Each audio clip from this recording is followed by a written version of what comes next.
All right, so we are going live on Facebook.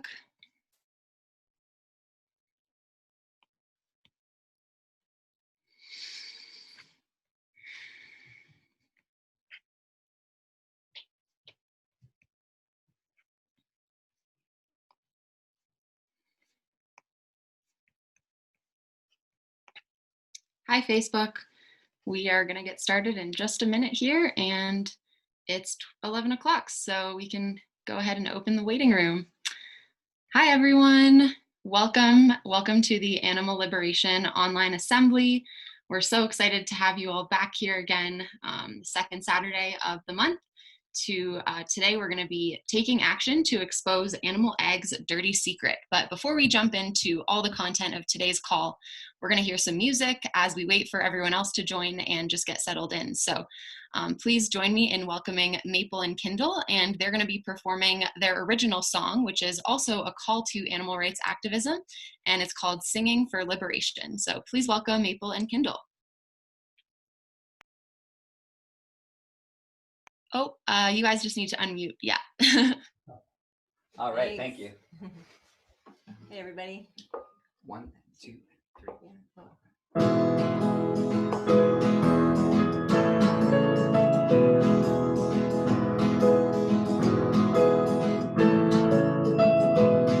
Liberation, liberation, it's the word on your lips. Liberation, liberation, we are singing for this.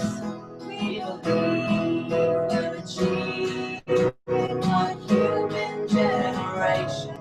We persist and enlist our heartfelt dedication, taking stand hand to hand for animal liberation, liberation. Take some word on your lips. Liberation, liberation. We are singing for this. Let's unite, lead the fight with the sword and determination for the cause to change laws, hearts and minds to education. Organize, realize true animal liberation, liberation. Taste the word on your lips. Liberation, liberation. We are singing for this.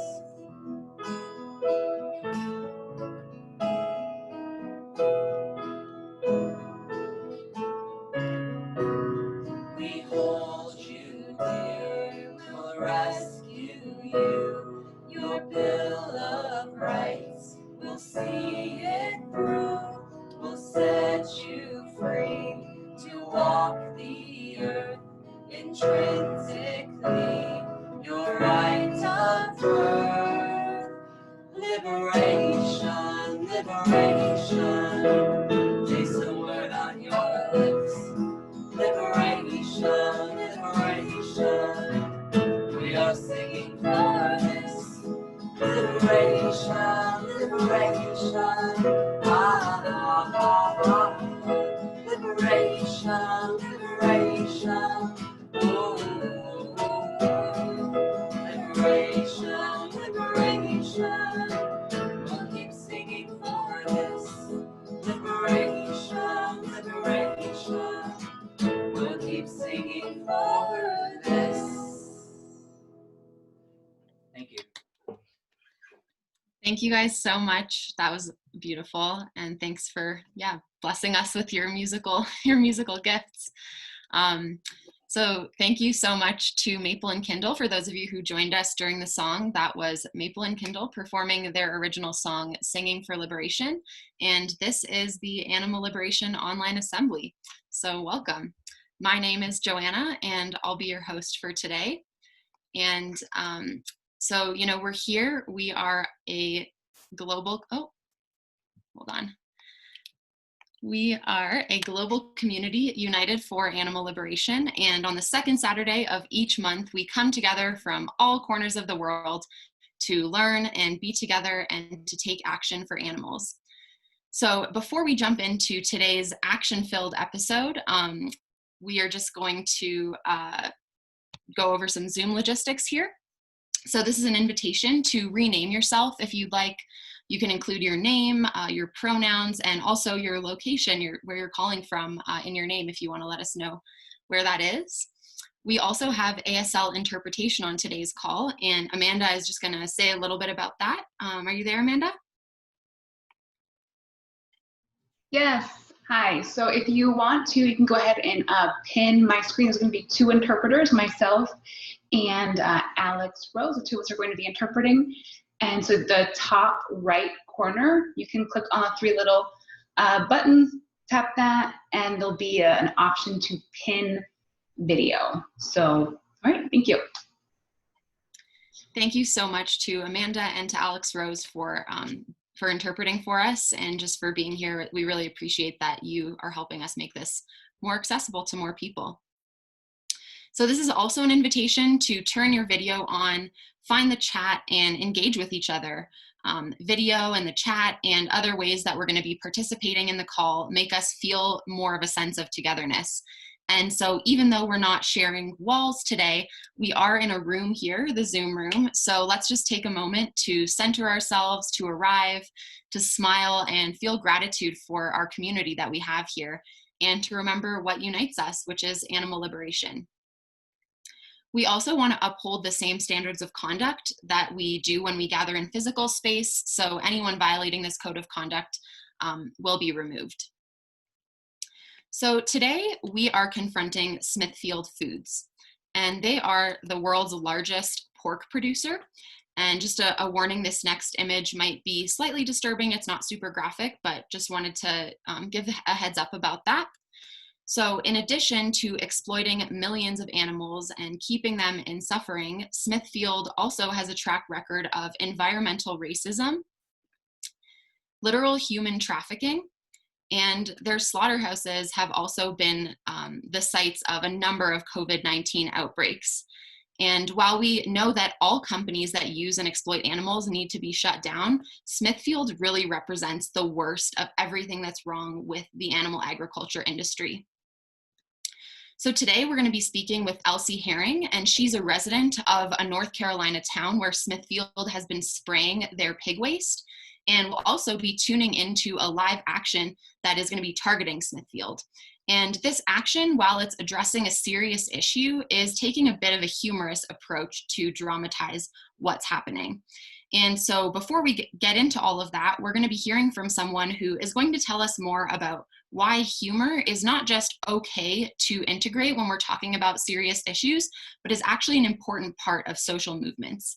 So Dan Kidby is the co-founder of Animal Rebellion, who led the strategy and project direction building up to the October Rebellion, and has also been involved with organizing the Veggie Dance Party and Mr. Broccoli, which you may have heard of.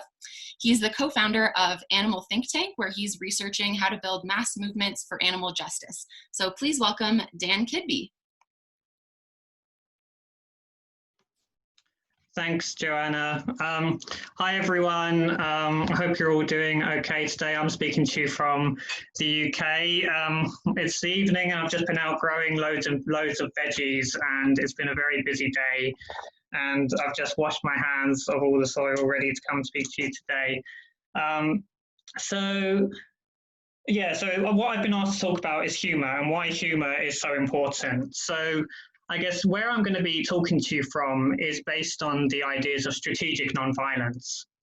So there's been lots of research done over the years at how mass movements have become really successful, we first looking at Gandhi and Martin Luther King, and then into real modern movements, particularly one which really excelled in using humor to essentially overthrow a dictator, which is a movement called Otpor against a dictator called Milosevic.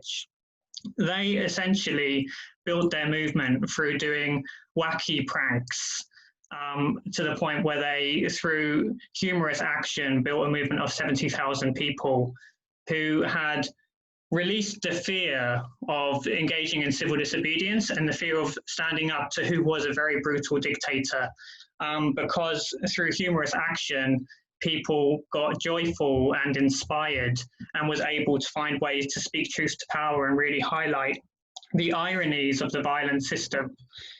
And particularly one way in which this worked is a strategic principle called dilemma actions. So a dilemma action is essentially doing an action which puts your opponent, be that an industry, the government, the police, or whatever it might be, into a lose-lose situation. So basically, if you act, then your opponent has you, or they discredit you to the public, or they let you get away with it. So when we take action, it's really critical to think through our opponent's response. And the better, if we can make it so that they lose whatever they do, then that's fantastic. So a really good example of a dilemma action is the open rescue technique that DXC is so fabulously known for. They go into a farm and they rescue sick and dying animals, and they name themselves and they introduce themselves and say, this is why we're doing it, at which point the government can repress and arrest people, and it becomes a massive media spectacle where really the cruelty of these industries are highlighted, or they let them get away with it, in which case more people join in. And then suddenly loads of people are rescuing these animals, and these stories are entering into society anyway, and also people are emboldened to take action. So that's one form of the dilemma action. And the other way, which works extremely well, is the humorous dilemma action. So just as with the open rescue, if you arrest the activist inside the farm, then you shine light on the issue. With the humorous action, like when we did the veggie dance party in the London Rebellion, basically we're in a situation where we're 7 days into a campaign of civil disobedience, and the police have said all protests in London are banned. So we go, okay, let's go dress up as fruits and vegetables and go and party around London. Let's see if they're going to stop that. With the idea that if they arrest us, then we're going to have video footage of the police arresting peas and broccoli, which is exactly what happened. And a guy dressed up as a broccoli was arrested. We made a video of it, which went viral around the world and got millions of views. And also just a random person had filmed it. And there's this great video of just a guy holding his broccoli in the air with a big broccoli hat on, being marched away by police. And then that went viral around the world, got millions and millions of views. And so at this point, everyone's laughing at the police. It discredits them. It highlights the repressive nature of their action. And also it makes us look really cool and really fun. And people are like, wow, I want to go and join that. So it gives the movement like a cool factor. So what we found was after doing that action, we got a lot of engagement from just ordinary people who was like, well, I want to join this movement. That seems like a great laugh.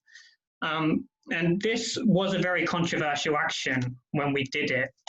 And the reason being is because, you know, we were essentially out dancing dressed as fruits and vegetables, calling for a plant-based food system. And what people said is, oh, but this is a really serious issue. And because it's like, and when you act in this way, you trivialize the struggle that animals go through. I mean, we just heard from Joanna around the real intensity of the brutality underlying like Smithfields and the broader animal agriculture industry. But the thing is if we're going to build a movement that's successful, we need to have millions of people involved, and we also need to be looked on favorably by the public. And so we can try doing that by coming out with logical, rational arguments that's super serious all the time.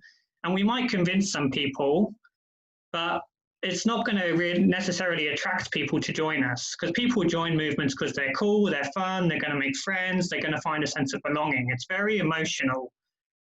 Whereas we often, as activists, come to things very logically. We've thought through these industries, but that's not what resonates with the public. So we need to be tapping into people emotionally. And humor and laughter has been evidenced through studies as being like a really essential way to do that.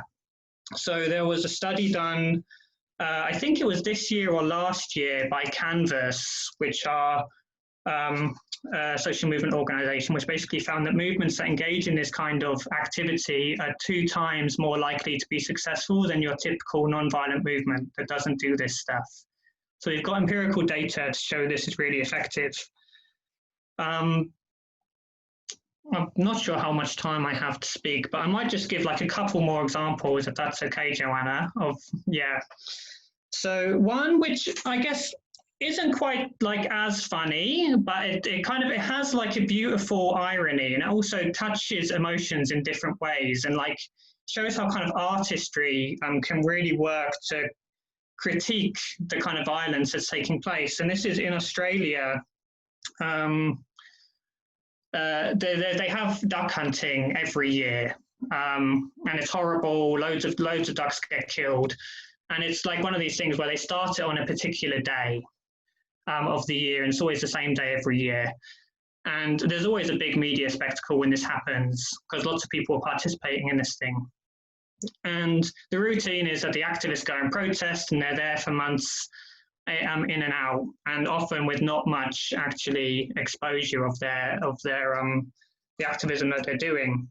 And then what one group did is they rocked up on the day the hunt was due to begin, and they dressed up in leotards and tutus, and as 6 a.m. hit and the shooting was about to start, they just like put the spotlights on and danced the Swan Lake.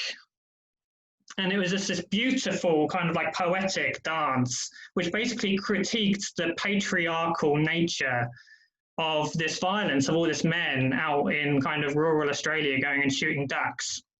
And it just like absolutely stormed the media nationally and internationally and generated a huge conversation. So it has like a slightly humorous tone to it, but it also was like really poetic and beautiful. And another example, which is maybe more funny, is how this kind of tactics can be used against not only people doing like explicit violence, but also people who are like opponents trying to promote a different cause. And that is, so in Finland, there are a group of far-right activists who are going out and marching. And people didn't want that march to happen. And what often happens is people counter-protest, and they go and they shout, and there winds up 2 sides of one side shouting at the other, and that's what the media reports on. But this group in Finland basically took the approach of let's just make them look really silly.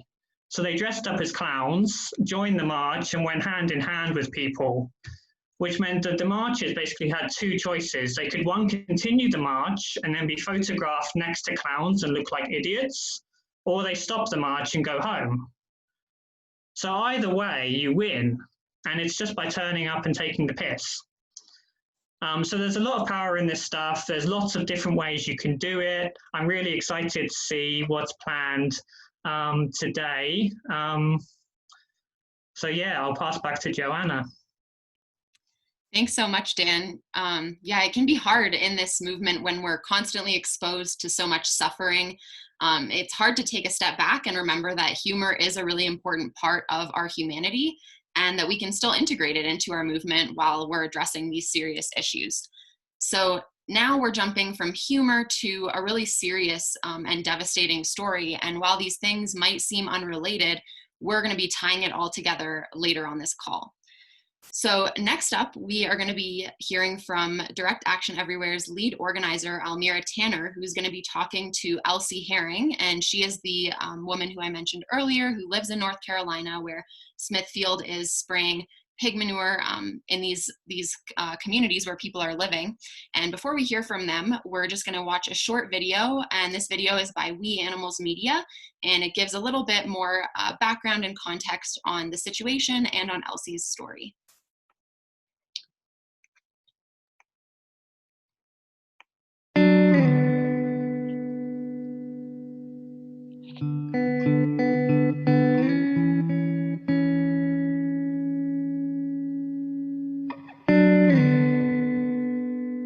This tract that we own now, my grandfather purchased in 1891. Then there's 3 more tracts that he purchased in 1897. He loved this land. This is all he had ever known. The original hog farmer lives in that second brick house over there. He grew up next door to me over here. And my mother considered his mother her best friend. And since he knew us, we didn't really think he would do anything like that to us. But then when he decided to get in bed with the industry and was willing to take our land, I mean, you know, that was a rude awakening. You can't smell that now? It's coming over, because he might be started back spraying, or maybe he never stopped, but you can smell it now.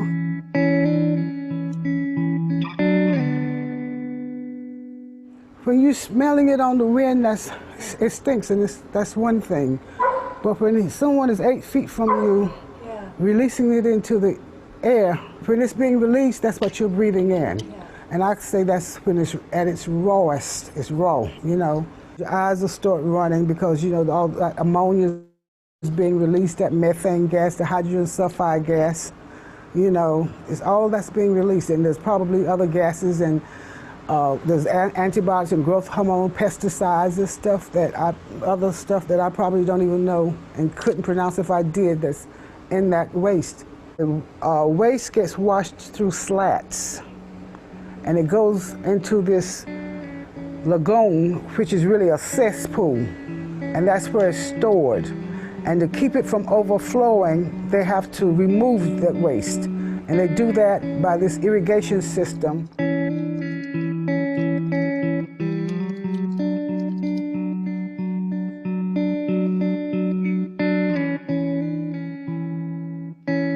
I started speaking out in the 90s because I want the people to know that not only are they blowing animal waste on us, I think it's intentional, and they're trying to run us out of here. See, they want to develop this land.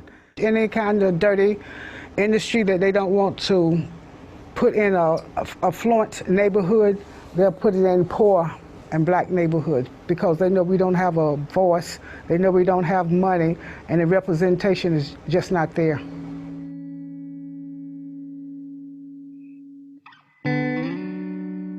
Every time it rains like this, a hurricane comes through, they flood, and the pigs drown, and so do the chicken and the turkeys. And this is not the first time the industry's seen this. With these floods coming through and all this waste, human and animal, and all those chemicals and pesticides too, and the gases, it's a real mess. Our water supply is going to be in a bad way for a long time.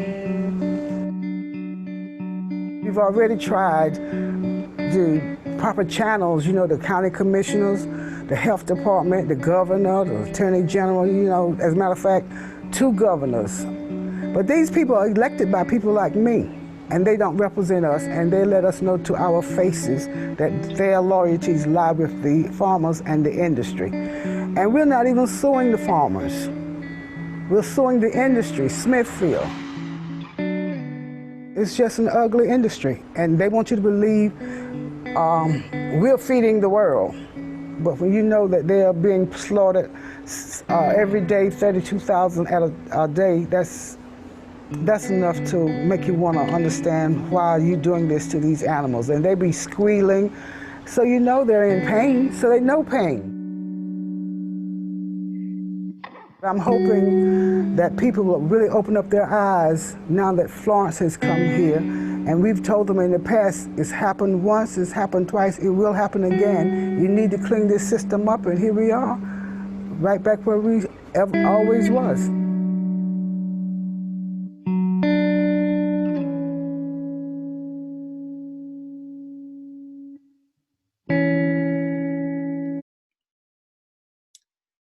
So we are waiting for Elsie. Seems like she's having some connectivity issues. Do we think this is her calling in? No? I don't think so. I'm working with her because, so there's been some storms, you know, in the area where Elsie lives in North Carolina, and her internet has not been great, but I am messaging with her to get her on the call. Sorry for the delay there, everyone. So another part of this call that we were going to be starting later, but we'll start now, and maybe we'll kind of do it in 2 parts, is a short training on the Smithfield campaign and how you can join, and also how you can organize an action, whether it's targeting Smithfield or someone else. So we have Tanya Campos on the call, and she is an organizer with Direct Action Everywhere as well. So she's going to start this little section, and if Elsie joins during the training, then we might kind of break it into 2 sections. But Tanya, maybe you can start off with the at least the part that's talking more about Smithfield and the campaign. Cool. Thanks, Joanna. I'm going to share my screen, so let me know if you can see this. Do you see that? Yep. Cool, awesome. So I'm really excited to be here with all of you to talk about ways we can support this campaign and advance our mission of achieving revolutionary change for animals. And I know that we all live in different cities and we have different experiences when it comes to activism, but with this campaign, we want everyone. That's why you can participate, organize, and make a meaningful impact from anywhere, regardless of the city you live or how long you've been involved in animal rights activism. So before I get started with the specifics about how to organize an action, I want to talk about what we're doing and why. So we want to raise awareness about the cruelty at Smithfield and also factory farming as a whole. And we want to gain public support for our cause. We want to put pressure on this awful company that is profiting off the exploitation of animals and hurting humans and damaging the environment. We want to spread our message even further on social media and mainstream media, build coalitions with workers and vulnerable populations who are being affected by factory farming and animal exploitation. And here in California, we want to push for a moratorium on factory farms and slaughterhouses.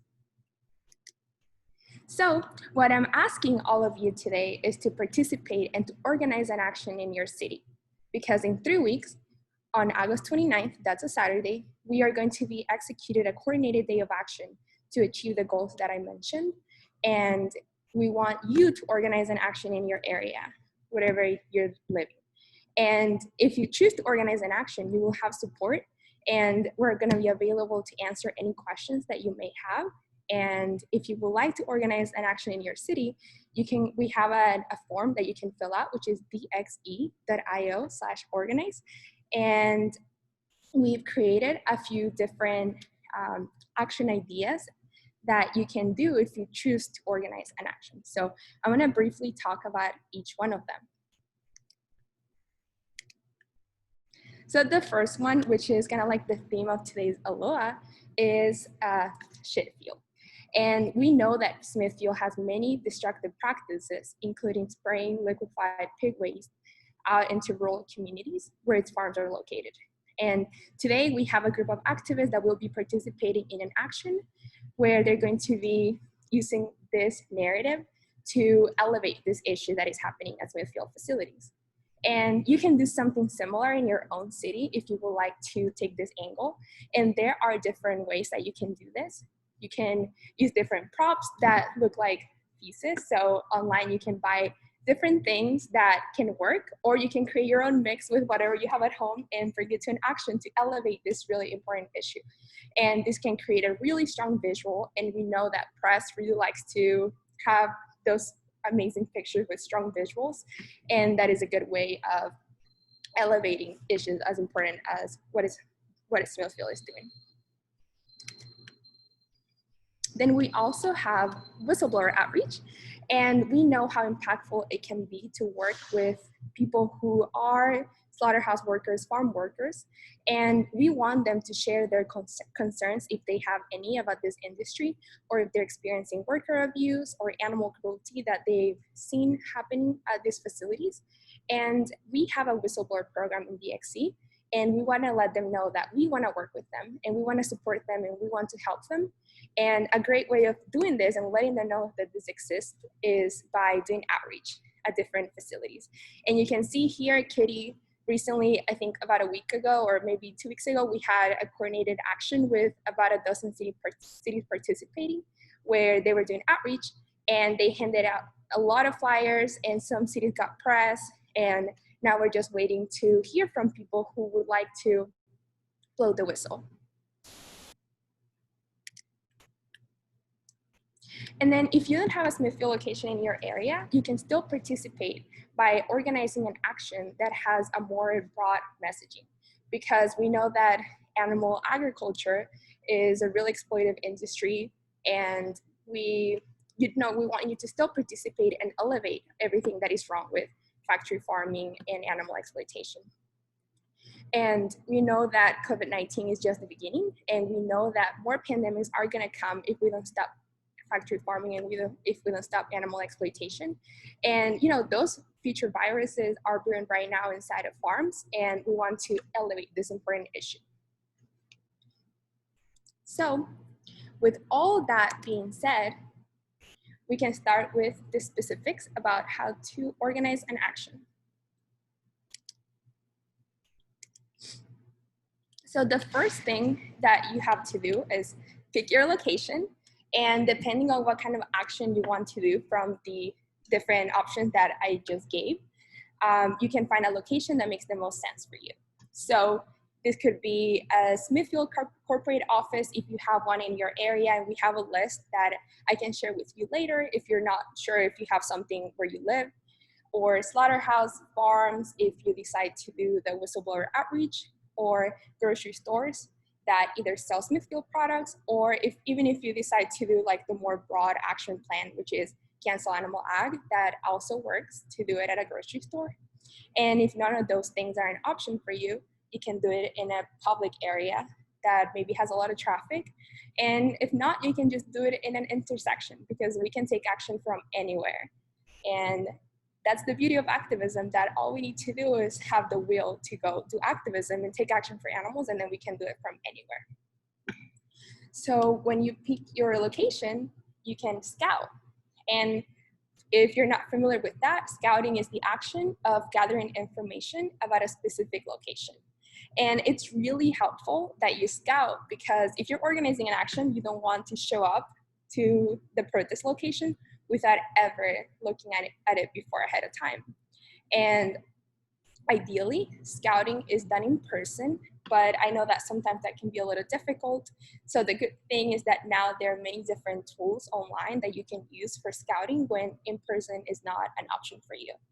And that means that you can use Google Maps, for example, to look at Street View and look what a specific location looks like. And another important thing to note is that when you are scouting, you should not make your protest location be the same as your meeting location. So you should have two different places, because you don't want to be given the instructions and telling the plan in the exact same location where you're going to be protesting. So I want to have a quick exercise with everyone where hopefully, if you've been thinking about whether or not you think that you would like to organize an action, and hopefully you've been thinking about what kind of action plan you are more excited about. So think about where you live. And even if you're not planning on organizing an action, just participate in the exercise. It's not gonna take very long. Hey, Tanya. Sorry, we are now joined by Elsie, so maybe this is a good time to take a break from this presentation, and we'll come back and do the exercise a little bit later in the call, and we'll just take a little bit of a shift here and switch over to some Q&A. Sounds good. Cool. Thanks so much, Tanya. And I'm going to unmute Elsie just to make sure we have audio. So, Elsie, are you there? Let's see. Thank you. Yes, I'm here. Can you hear me? we can see the room. You might need to turn your camera around, but I'm really glad that you're here. And we've got some internet troubles, but now we're good. And maybe on your phone at the bottom, Elsie, there's a way that you can switch it so that the camera is facing you. But if not, we'll just go with this. But yeah, Elsie, before we started, we were watching a video about you and your family on the land, and I just want to say thank you so much for joining us today and for sharing your story. And I was wondering if you could kind of expand a little bit on the importance of the land and where you live and your home in North Carolina and what that means to your family. The importance of the land that I live on is land that has been in my family for over 100 years. This is my birthright. And as we all know, land is where our food grows. So that is so very important that we have land that we can look to for our livelihood. And that is how we always treated this land. It was how we ate our food. My parents had a garden and we grew other crops. My father was a sharecropper. And I grew up during the 50s. So agriculture in that sense was a crop, a plant. And it was very crucial to feeding the families and feeding communities, because this food was grown on farms and went to the market to be sold to people who did not have land where they could grow their food. So land is everything. We have to have land and good soil. Soil has to be healthy so we can get healthy food. This is also my birthright, and it just means everything to me and my family. It always has, and it still is today. Very important to all of us. And can you describe a little bit? I think most of the people, not everyone, but a lot of people are calling in from cities and not from rural communities, and probably don't live close to a factory farm. What exactly happens to all the feces that is produced by Smithfield Farms? And like, what is that experience like when they're spraying? Like, what do you feel? What do you smell? What is that like for you? Well, the system that they use is a lagoon spray fill system. And the lagoon is this large hole dug in the ground about the size of maybe a couple of football fields. They can vary. And this is where the animal waste and the urine is stored. And it has to be kept down at a certain level. So once that amount, the level is reached, they have to spray the animal waste to keep the lagoon low. So what they do is they have these sprayer systems. There are different kinds of systems. There's one like a cedar pea. There's a stationary system. There's one that they connect to a tractor. There's different ones. And they use these sprayers to spray the animal waste to keep it from overflowing in the lagoons. So what happens is whenever this animal waste is being sprayed and it becomes airborne, then it will travel to the destination that the wind takes it. And in my situation, the spray field is 8 feet from my mother's house. So when it becomes airborne, the waste comes over on us like it's raining outside. You can actually see it, from the accumulation. And of course, it brings this horrific smell along with it. And it's undeniable once they start releasing this animal waste that they are spraying.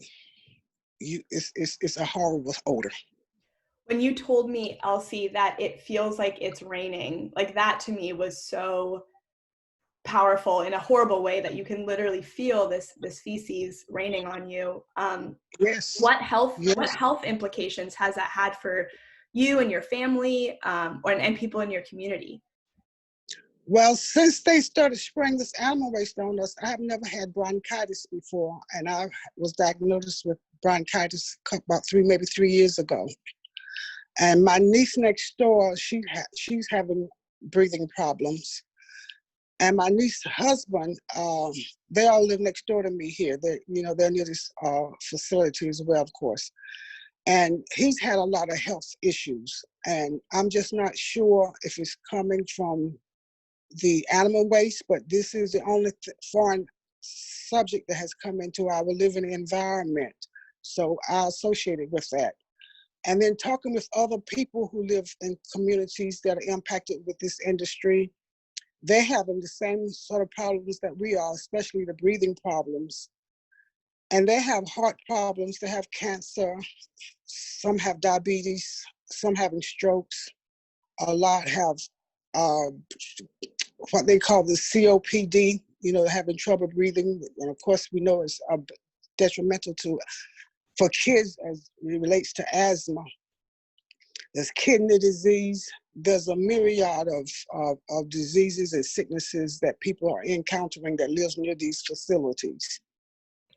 And Elsie, in the video we watched, you said you kind of felt essentially like this is intentional. The companies thought that you and your neighbors were maybe, you were not as privileged as a lot of people and you wouldn't fight back. And obviously they were wrong, but I was wondering if you could talk a little bit about what you think the impact of race and class have on where factory farms are built. Why do they choose these communities, and what is environmental racism? Well, I'm sure they've chosen these communities, people of color, Latino and Native Americans, because we really don't have a voice. We don't have really true representation. We don't have money. We don't really have the avenues to fight. So that makes us easy targets.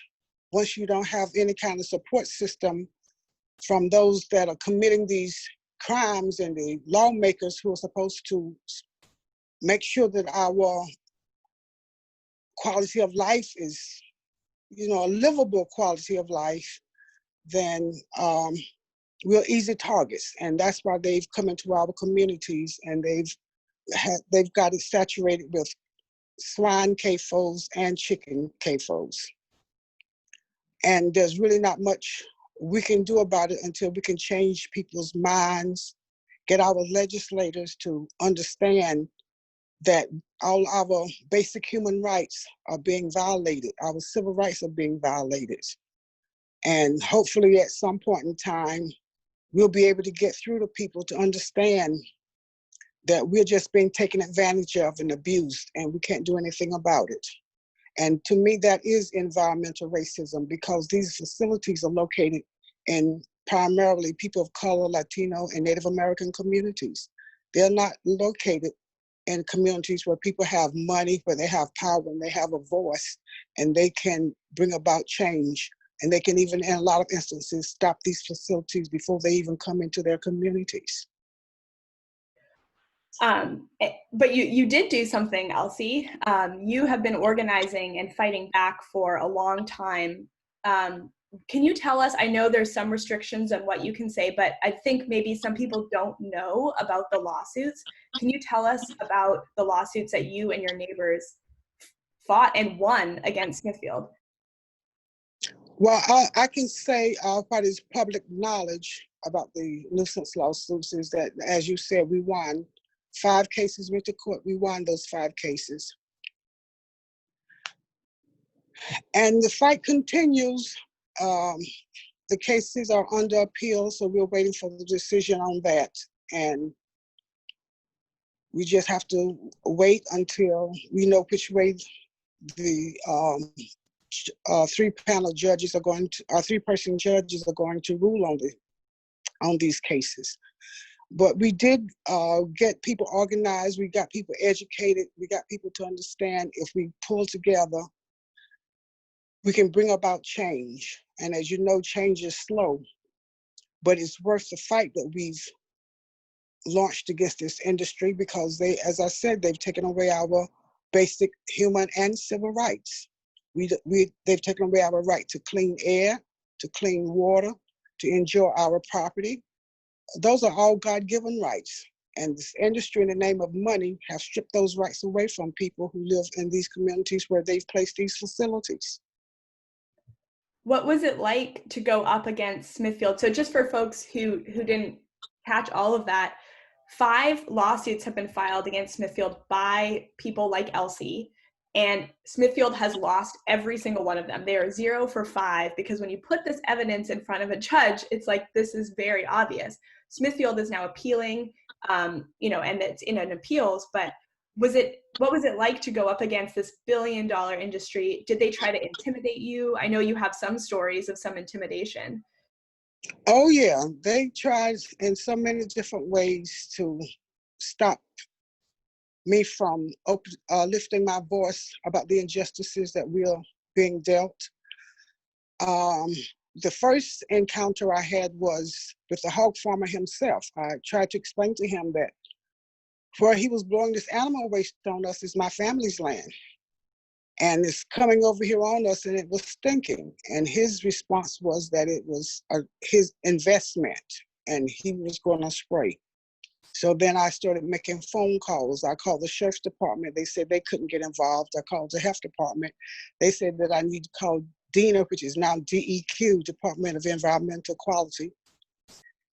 And I got a sympathetic ear, but they didn't do anything to address the issue. Because I continued to complain, I received a letter from a lawyer that's a lawyer for the industry and for Duplin County. And in that letter, he told me that if I continued my groundless complaints to DENA, that I could be made to serve time in jail or have to pay the hog farmer back money that he was losing because of my groundless complaints. The hog farmer came over here on the part that they have left us with, where we maintain, and he had a stick and motioned it as if he was going to hit me side the head with it. His son came over twice with a gun. The first time he came on, he walked directly along the parallel where the line is within 8 feet of my mother's house, which it should not be there. It should be at least 45, 50 feet over. And the second time he came over with a gun, he walked directly across in front of my mother's front doorstep. The hog farmer's son came into my mother's house. He opened a screen door, a storm door, and my mother was 98 years old at this time.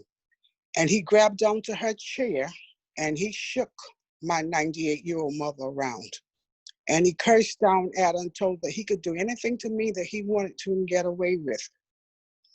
And we went through the legal system with this, but just as he said, he walked out as if he had done nothing. So the judge said, put up a no trespassing sign, which we did. And maybe a week or two later, he was started back over in this direction. And at this time, my niece Doris had retired from the military. She was a career soldier, and she stopped him. So he never came back over here again. But there was on many occasions when I would be driving, we were in different directions, and he would get over into my lane, and I would have to stop until he got back into his lane. And my mother's house is like 400 feet from the closest road, which is the river road. And he used to yell up in here at me and call me a bitch every time he would see me if I was going across the yard or doing something. Wow. So basically what they wanted us to do was to become complacent, and so did the industry, so that we would not complain and just act like this was everyday life. But it's impossible because this waste stinks and it comes over on you. And if it gets onto you or your car, I don't know about flesh, I'm sure it would have a detrimental effect if you don't get it off quickly, because I know someone that worked in the industry stepped down into some of that slush, and he had to have toes amputated, then his leg, and eventually he just died, all this within 6 months. So I know it's chemicals in it, so we know it's not healthy with all those chemicals and gases. But I'm sorry. Thank you for sharing those awful stories, Elsie. The fact that you would complain and then they threatened to throw you in jail for complaining is just, I mean, honestly, not even that surprising considering what Smithfield does, but really, really awful. And we only have a couple more minutes here. Joanna, I don't know if there's any questions in the chat to ask. I have one last one if we have the time to for Elsie. There's a couple questions in the chat. Someone asked, what Smithfield did after losing all 5 of those cases, and it sounds like that's kind of the appeals process is happening and they're trying to get those overturned. Someone did ask, what was the original legal finding from the lawsuit that's being appealed? So like, what did they actually find Smithfield guilty of? Well, these were nuisance lawsuits. So they were guilty of being a bad neighbor. They were fouling up our air, our water. They were holding us prisoners in our homes because we couldn't go out and have a cookout. We can't open our doors. We can't open up our windows. The stench is forever present. All the insects and, mosquitoes, flies, buzzards, snakes, mice. All of these were outgrowths from the industry because the industry is a feeding ground for all of this sort of thing. And that's what we had to deal with, plus breathing in all these gases, hydrogen sulfide, which is a deadly gas, ammonia. All of these were invasive evils that the industry was found guilty of forcing people to live with, because no one wants to live like this. Mm-hmm. Thank you so much, Elsie, for sharing that. And I think, you know, one of the things that inspires me so much about your story is that you took on, and I know it wasn't just you, but you and your neighbors and your family took on this $1 billion industry and won. And 4 other people, 4 other cases also won. And I think that gives us a lot of hope. And I think it also just shows that as the animal rights movement, we need to be in solidarity with other communities who are experiencing the devastation of this industry, because factory farming is hurting everybody. And I think, you know, you have done so much to take Smithfield down because of the issues that they have caused for you and your community. And maybe someone could put it in the chat, but Elsie is working with an organization called the North Carolina Environmental Justice Network. She's an organizer there. And so if people feel called to support Elsie and her work, like, that's a great place to donate. So North Carolina Environmental Justice Network. And I think someone's putting the link in the chat. And yeah, so Elsie, again, thank you so much. And I know we had a few technical difficulties, but I'm really glad you can make it. And, you know, we've talked now about humor, and we've talked about this horrible situation that is facing Elsie and her community. And now we're going to try to bring those two things together. And one thing that Dan mentioned earlier in the call is like how impactful dilemma actions are, and humor, where you can't really, you put the opposition in a lose-lose situation. And so we're going to bring this all together now. I'm going to ask Lewis, who I believe is on the call, to bring up their screen so we can tune in live to an action that is happening related to Smithfield. So I'm going to let them take it away.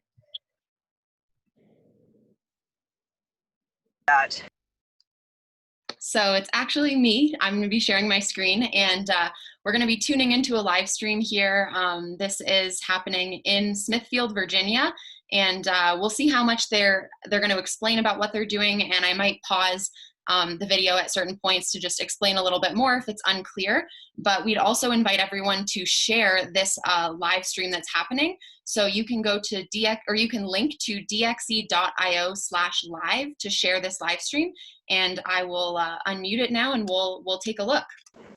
Impoverished and working in horrible conditions around these factory farms and suffering by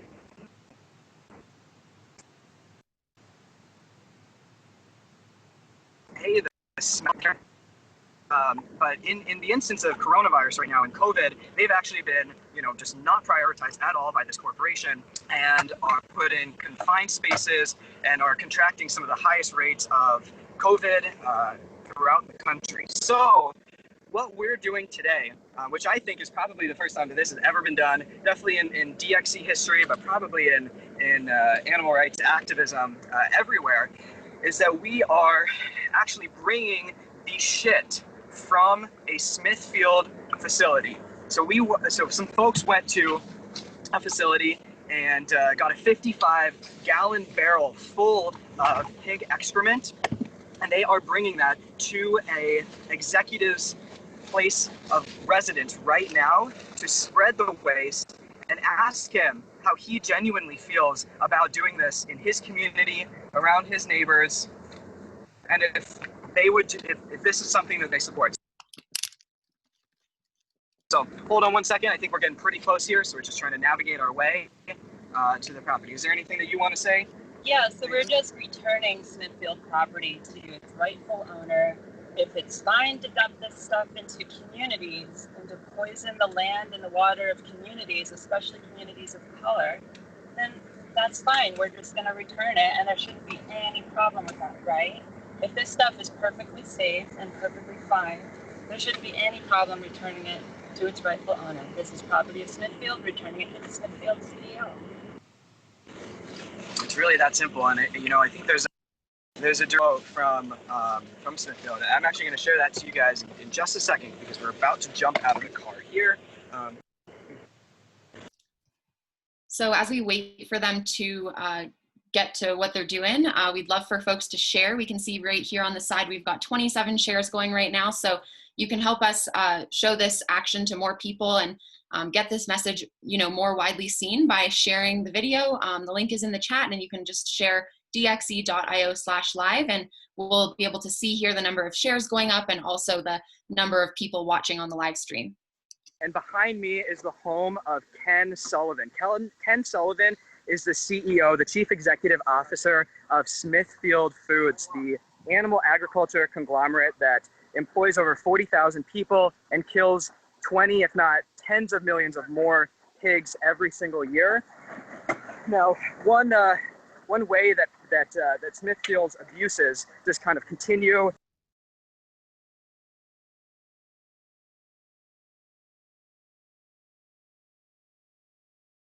shit and putting it in these huge fertilizer systems, bringing it to fields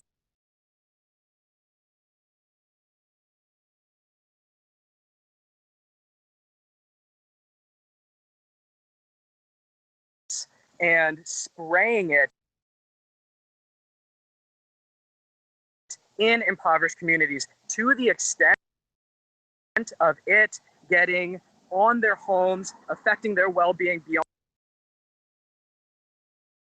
what I can personally even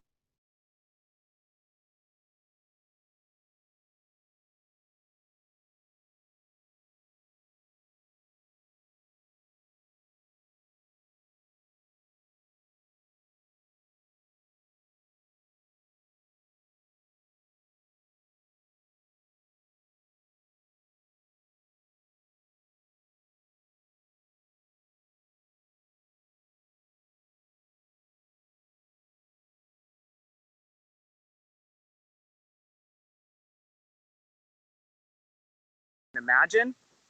And right now are being litigated against by over 500 plaintiffs across 29 cases for their just basic human rights violations, environmental violations. Now, Smithfield came out with a statement after they were being told that they're being sued and actually losing the case and appealing, saying that the poor folks in these rural North Carolina communities are abusing the legal system. They're actually claiming that these poor folks are abusing the legal system, even though it's Smithfield that's harming their way of life, which is just hilarious. So what we're doing is we're seeing if that is actually a good faith statement, if that's something that we can, genuinely trust and see, are the words that come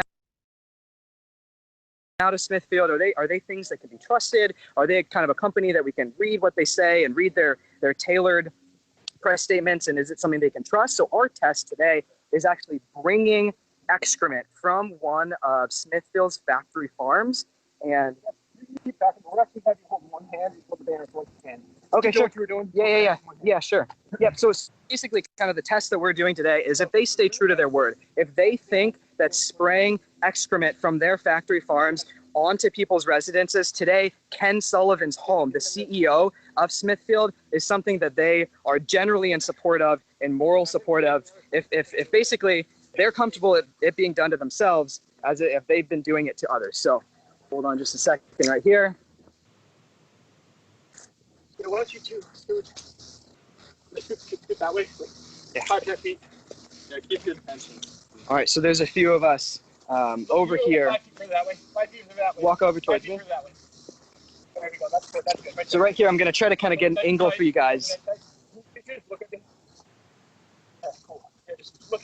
You can look at kind of all. So this banner right here, it says "Shame on Shitfield." We are officially rebranding Smithfield into Shitfield. I'm already used to calling them Shitfield. And there's a photo that I can bring right down here. Now that's an actual photo of a shit sprayer that Shitfield is spraying onto impoverished communities. And then behind me is Raven, and she is spraying shit onto the CEO, Ken Sullivan's home. This is real shit. Now you guys obviously can't smell it, but what is coming out of the hose right now is feces from one of Smithfield's facilities. Cam, look over here. Put your mask on, Cam. Just for a second. Look over here. Okay. Nice. Okay, that's great.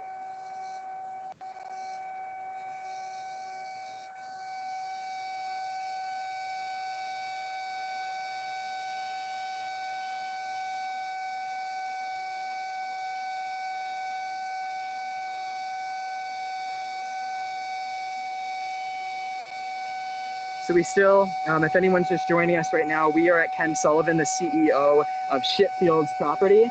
And behind me is Raven with a 55-gallon barrel of pig feces that's collected from one of Smithfield's factory farms. And she has a hose that is spraying shit on his property. You can do this? You can do whatever. Okay, thanks. So right now she is spraying shit onto his property, begging the question of, can they be true to their word? Is it accurate, and are their press statements honest? Do what they say is acceptable, what they do to not only animals but to people and to the environment? If it's done on their front lawn, is this something that they truly condone and truly something that they hold as authentic and honest? So we're going to kind of see, and I think it's going to be really telling probably in the next couple hours what kind of statement and what kind of response we get from Smithfield. Because if they come out here and they say, oh, this is horrible, you're doing something that's unsafe to our home, you're on our property, I mean, it goes right in the face of everything that they are defending in the court of law, saying that what they do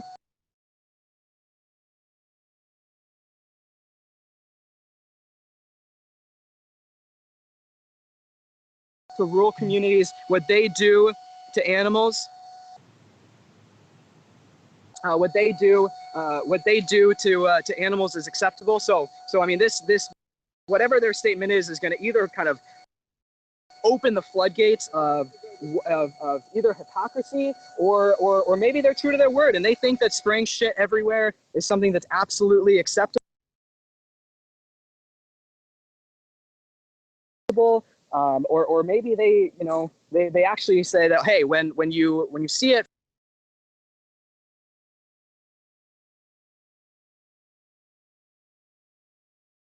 in first person and when it comes to our home, then maybe it's something that we should reconsider, because our morals probably aren't really aligned. And I would contend that, if they were honest, that's the position that they'd be in.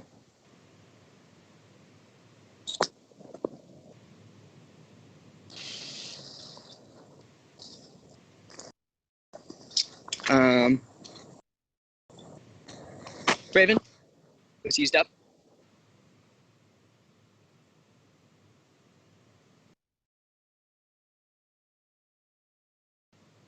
Yeah, absolutely. And hey, why don't we get some folks holding this up real quick? Yep. So hey, everyone, this is Cameron with Direct Action Everywhere. And right behind me, I'm at CEO of Smithfield's Foods, a massive animal agriculture conglomerate, CEO's home, Kenneth Sullivan. So what we're doing, first of all, if you guys don't know, Smithfield's Foods is responsible for killing over 20 million animals. Now that's 20 million pigs that are on the books. That's how many make it to the actual food supply chain, but they kill, arguably 10 or maybe more million animals every single year in their dumpsters that are just lost within their factory farms. And now with abuse just comes more abuse. It's kind of the whole thing of a small lie just turns into a bigger lie. And with so many animals that are raised and confined on their facilities, they have this massive problem of what to do with just, gallons. I don't even know what kind of measurement I would say to describe it, but tremendous amounts of fecal matter, effluent, and animal waste and blood and diarrhea and all this horrible stuff So a solution that they have apparently found adequate since the 1970s has been disposing of this waste in public waterways. That's resulted in them getting, many fines by various state governments. Now, more recently, and when I say more recently, within, about the last decade, they have started putting shit into these massive fertilizer systems that spray shit onto fields, and they sell it as fertilizer. And that's why we're rebranding Smithfield as Shitfield. Now, recently, over 500 plaintiffs have come forward and are suing Smithfield across 29 cases, saying that, spraying shit on our literal homes, spraying shit in our communities, creating inhospitable environments for us to live in is a human rights violation. It's an environmental violation, and it's literally one of the worst things that you can do. It's just an escalation of horrible turning into, just horrid and horrific. So what we've done is we've brought 55 gallons of feces from one of Smithfield's factory farms, and it's right behind me here.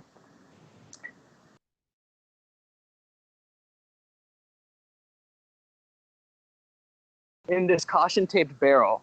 12,000 viewers right and now. A few moments ago, we so Raven right here, who's behind me in the biohazard suit, she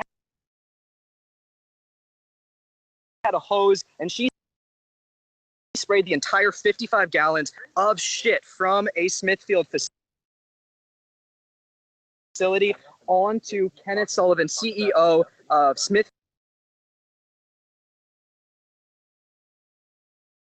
Foods lawn. And we're basically begging the question. We're begging the question of, can these corporations be trusted? Can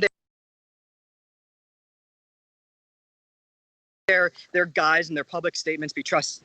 Because their response, one second real quick, their response was, you know what? It's actually the poor folks that are abusing legal power by suing them. And we're saying, well, let's see if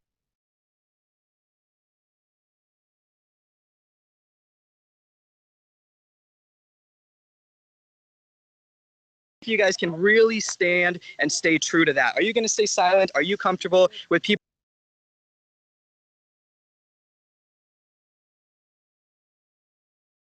coming to your yard to spray shit? And I don't think that they are. And that's literally the kind of ideology that their entire ideology will collapse. And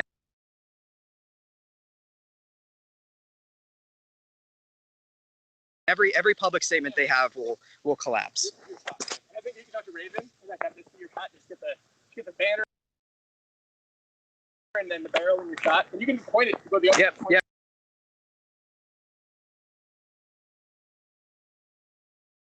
That's a good idea. So I'm going to go ahead and flip this around for y'all real quick. So yeah. I would just talk to Raven. So Raven right here, she is the person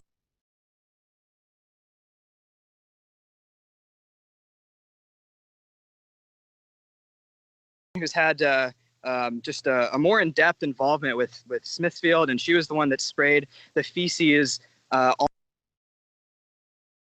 on Kenneth Sullivan's lawn. Is there anything that you want to say to folks right now? Yeah, I wish other people could smell it, and I was so scared about getting it anywhere near my face because it is just awful stuff. And the fact that this is just lagoons of this, swimming pools full of this stuff in some of our communities, like this is just, it's so irresponsible. And part of the Smithfield logo is they do things responsibly, but how responsible is it to poison communities and pollute the earth, let alone what they're doing to animals and workers? Everything Smithfield does is bad for our society. Everything is bad. And just here at this beautiful home, you wouldn't know that someone here who's responsible for so much suffering. You just wouldn't know it. So we're hoping that maybe Ken Sullivan will come outside. We're doubtful. But I hope he can smell what he's doing to our communities, because if he could smell it, if he could come up here and see us, then he probably would have a change of heart. So that's why we're here. We just want to bring attention to what Smithfield is doing. And part of what I've been involved with is exposing what Smithfield's doing to animals and following them on their journey to the slaughterhouse from Smithfield Circle 4 in Utah, where there's over 450 football fields full of this stuff in the communities, hidden in the desert near Cedar City.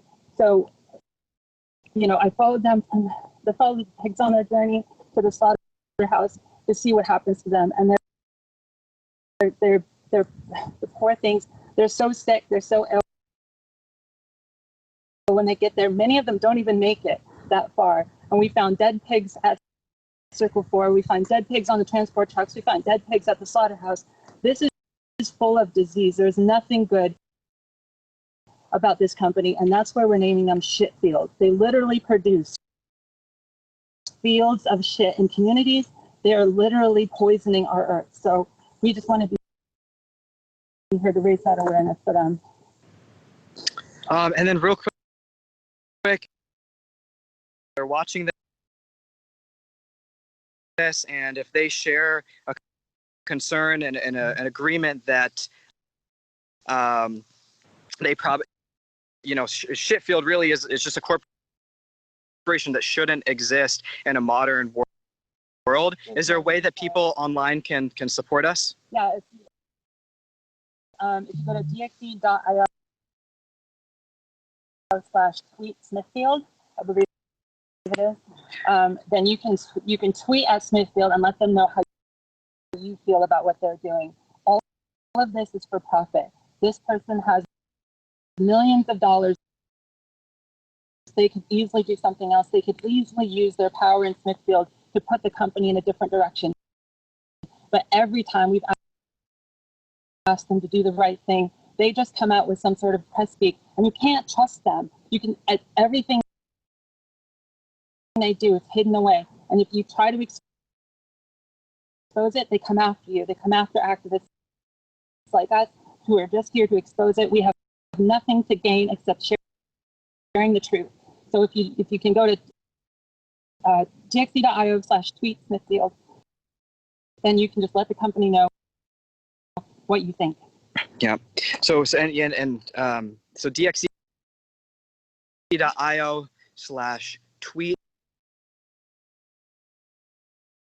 Smithfield. Everything's ready to go. It's really, really easy. All the hashtags are there. Shame on Smithfield, targeting them directly to show that, you know, not only the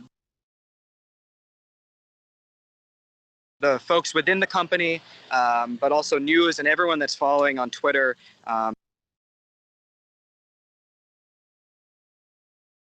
It really sees that the community as a whole, and really the nation as a whole, is just utterly disheveled by this company, and in terms of the ways that they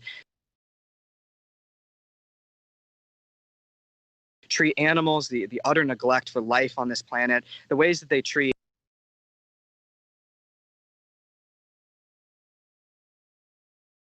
people within their slaughterhouses, within their factory farms.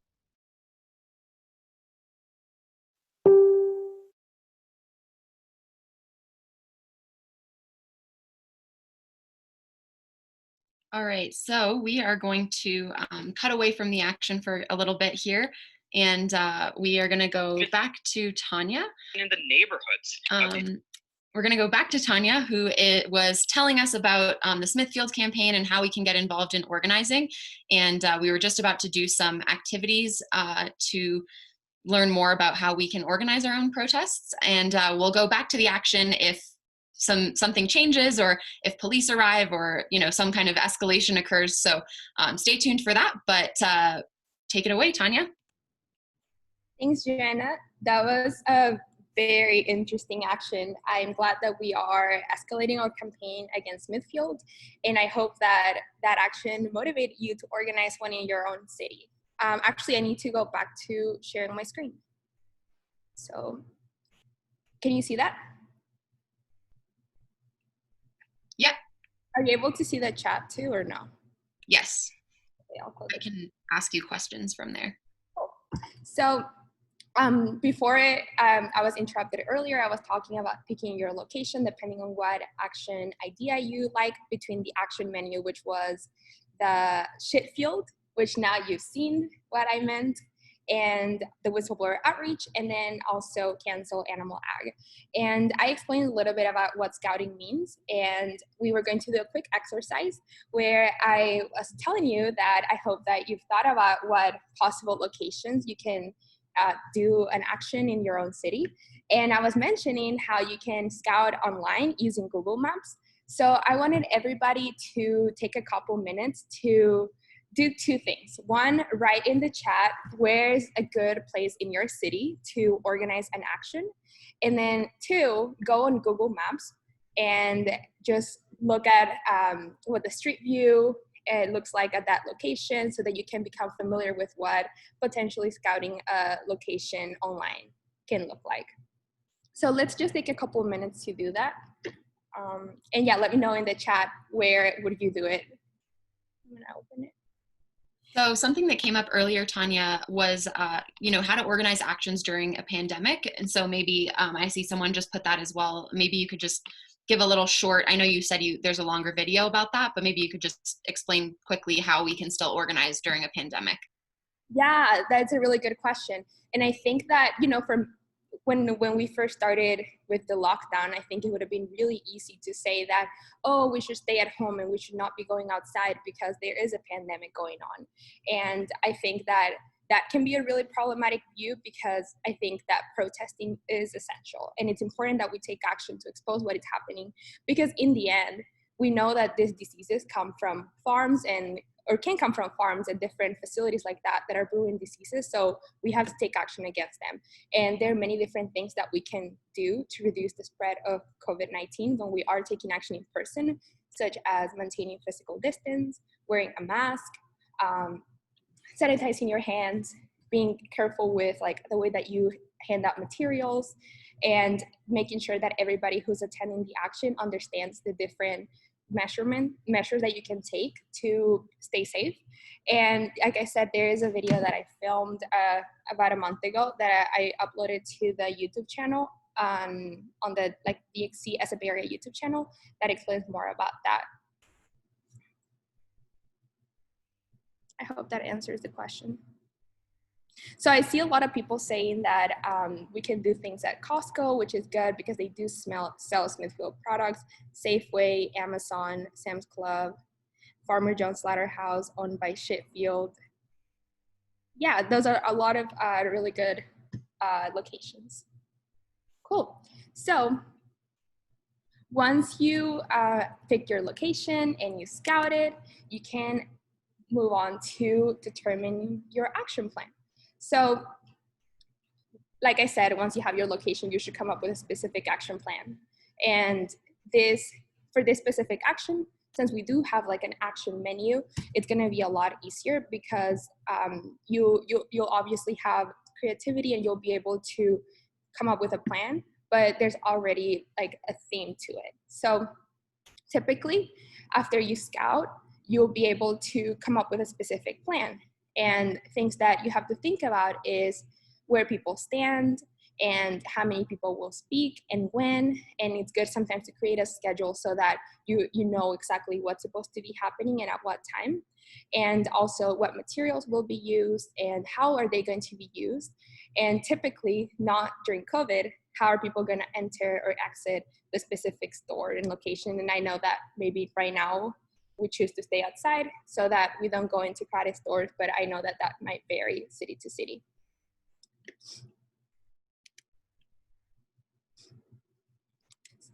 So the next thing, once you have your action plan, is to assign roles. And there are different roles that you will be assigning depending on what the action plan looks like. But some roles that typically are needed during an action are speak outs. So these are the people who are going to be speaking, chant leaders, people doing outreach, police liaison. This is one of the most important roles because you don't want everybody who's attending the action to be talking to police. You want to have somebody who's trained or somewhat trained in how to interact with police. And we have trainings available. We have videos also on the YouTube channel, which I'll be talking more at the end of this training, that explains how to interact with police during an action. And you'll also want to have people filming, taking photos, and live streaming. And it's also good to have somebody who is available to talk to the media in case they show to the protest. And multiple people can take multiple roles. So you shouldn't feel discouraged if you think that in your area it would be a small action with 2, 3 people or even just one person, because you can totally do an action with a small number of people that can take up multiple roles, because we're all good at multitasking. And we don't want you to think that you need to have a lot of people to have an effective, impactful action, because that is not the case at all. And once you have your plan and you assign your roles, then you can start preparing your materials. And you'll have specific materials depending on your action plan. So for example, with the live stream that we just saw, they were planning on going and spraying literal poop. So they had to prepare the poop. So depending on what you decide to do, you'll have materials to pick. So those things that are very specific to your action plan, you should plan and you should get them ahead of time. And that will vary depending on what you're doing. But there are different materials that will always potentially be needed. So for example, placards or signs to hold so that you can have a visual element that express what your message or your ask is. Leaflets so that you can hand out to people who are interested in knowing what's going on and what you're protesting about. You can have banners, which are really good because it's also like a visual element. And megaphones if you have some, but then if not, you can just be loud and project. And with megaphones, if you do use megaphones or some sort of audio amplification during your action, it's important to remember that, you know, we are in a pandemic, so you don't want to just be like sharing a megaphone without like sanitizing before. So that's something to keep in mind. And a phone for maybe live streaming or cameras if you have any. And yeah, those are basically some of the protest materials that you will need. And it's good to put them all together before the action. So here on the slide, I have the protest materials that we use for the whistleblower action that I was talking about that we did a couple weeks ago. They're all there together just so that we know where they're at and we don't find ourselves in a situation where we realize that we don't have something the day of the protest.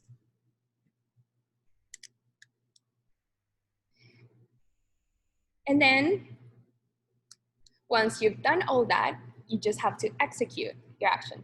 The planning ahead of time is usually what takes the most time, and then executing is basically the easiest part.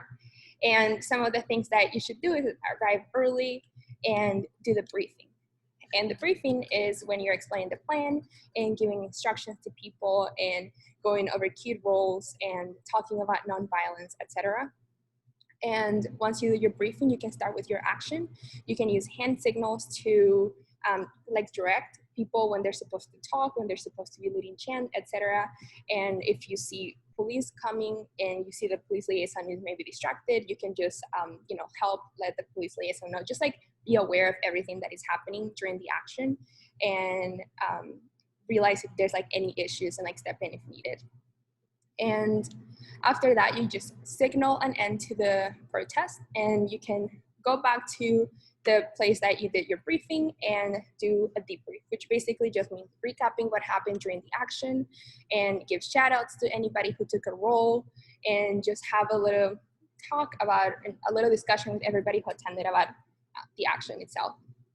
And I mentioned that you should talk about nonviolence, but I'll just say it again here that in DXC, we really care about nonviolence. We are nonviolent in actions, words, and tones, and that's really important when we're organizing and attending any action, that we know that we target systems and not individuals. So for example, if we're doing a whistleblower outreach action, that we're not gonna be saying really mean things to the workers, that we have compassion in our hearts for them, and that we are targeting the system. Another thing that's really important is a good communication plan, because activists throughout history have succeeded through leveraging the power of the media. And it's vital that we capitalize on these actions by bringing the animals' perspectives to the masses. So you do that by reaching out to the local media outlets, and also live streaming on different social media platforms and taking video and posting them online. And we have template press documents that you can use, and that can be found at dxc.io/press templates. But then also, if you do decide to organize a coordinated action with us on August 29th, we're gonna have support available, and that includes press and social media, and like walk you through all the different steps. And we also have a communication team that would be happy to help you. And just a general tip is to write everything down. So write down your action plan, write down your roles, materials, even the briefing, and bring it to the action so that you don't forget anything. I really love checklists. I love writing everything down. And as you can see, like I have in the slide, I put a screenshot of an action plan for an action that I organized in the beginning of the year at Costco. And I find that to be really helpful because it reduces the chances, in my opinion, of something going wrong, because I have everything written down. And other resources that we have is everything that I said about how to organize a protest is like a very short version of our protest checklist that we use every single time we organize a protest, regardless of how many times we've done it. And you can find all that information at dxc.io/protest checklist. And another really cool thing that we have is a resource library. And in that resource library, you can find basically anything from how to organize a protest, how to run social media, how to get press for actions, like what you have to do, fundraising, etc. And that is available for anybody who's interested. That is dxc.io/resource library. And I did mention a few times that we have also videos for those of you who might like to watch things more visually or listen to things. We have a YouTube channel. It's Direct Action Everywhere Siberia YouTube channel. And there's videos about protest organizing, media, etc. And there's also a video about how to organize actions and take action safely during COVID-19, because I know that a lot of you were asking about that specifically. And you can also email me if you have any questions. My email is tanya@dxc.io. So now with all of that, I hope that you are feeling inspired to organize an action in your area. And I know that if you're new to activism, or this might be your first time thinking about organizing an action, it's normal to feel nervous. I get nervous every single time I organize a protest, and I've organized many protests throughout the years, and I still get nervous, and that is totally normal. And if you feel scared or doubt that you're capable of organizing something like this, that's okay. But we know that this issue is important. We know that there are animals who are suffering right now. We know that the planet is being damaged by the impact of factory farming, and this issue is urgent. And we have to treat it as an urgent issue and sometimes step out of our comfort zone, because no great things happen in our comfort zone. So we can embrace that anxiety and use it to fuel our activism and do things that might scare us, and that is totally okay. So if you want to organize one of the actions during our coordinated day of action, you can fill out the form, dxc.io/organize. So I'm gonna give everybody now a couple minutes to do that if you think that you would like to do it. I'm going to go do it on my phone right now. So I hope that you join me. I'm gonna fill it out because I want to organize an action in my city. And then let me know in the chat if you're also organizing one. I'll open the chat now.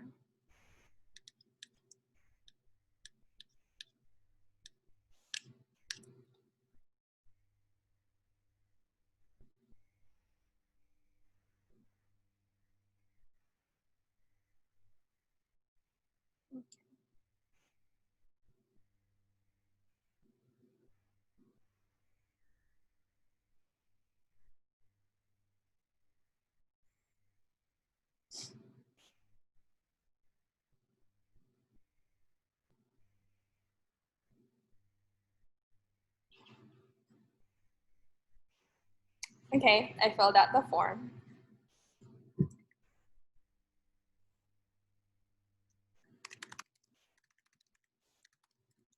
Thank you so much, Tanya. And it seems like some folks are just still filling it out there. So we'll just wait another minute before we move on to the next thing. And just to give folks an update about the action that we were watching earlier, I'm just going to stop your screen share here, Tanya.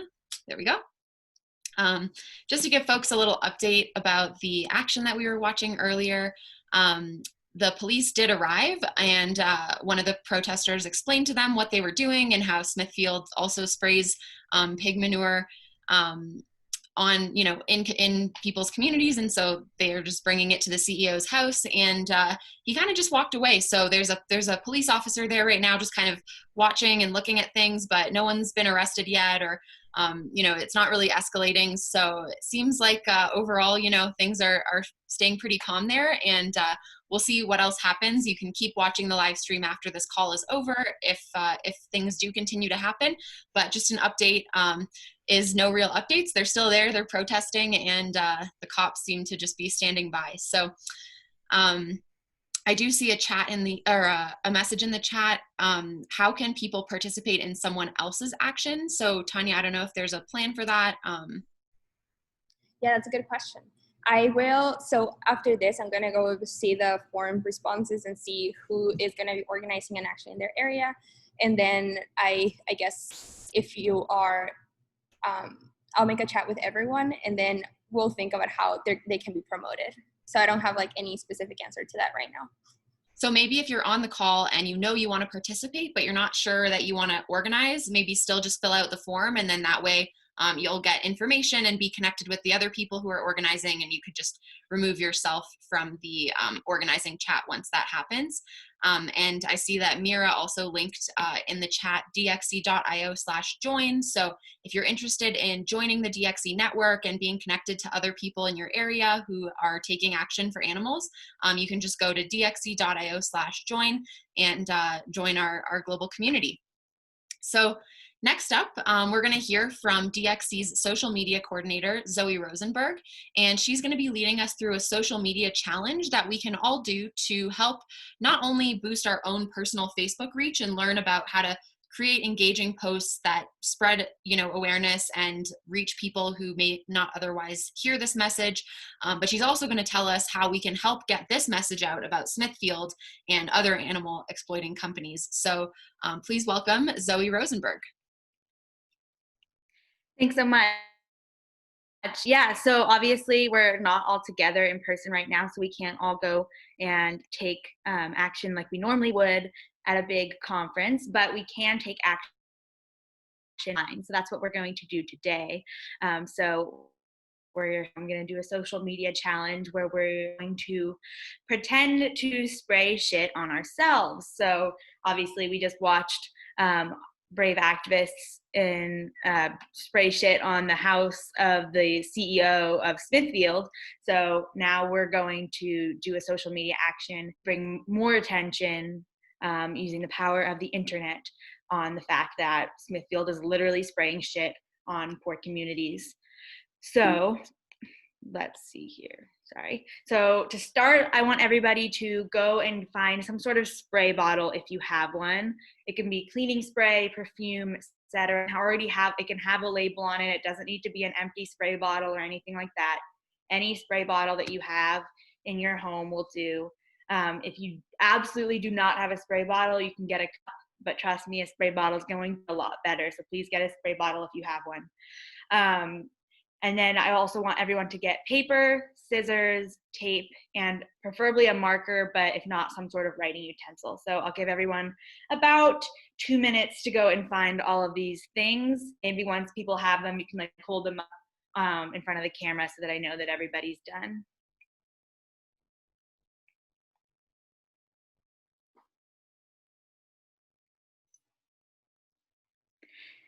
And I hope that everyone will participate because we have 111 last time I checked on this call, and we really want to get the hashtag on Twitter, because if we can get that hash trending on Twitter, then it'll give us a much better chance at getting press and raising more awareness about this issue.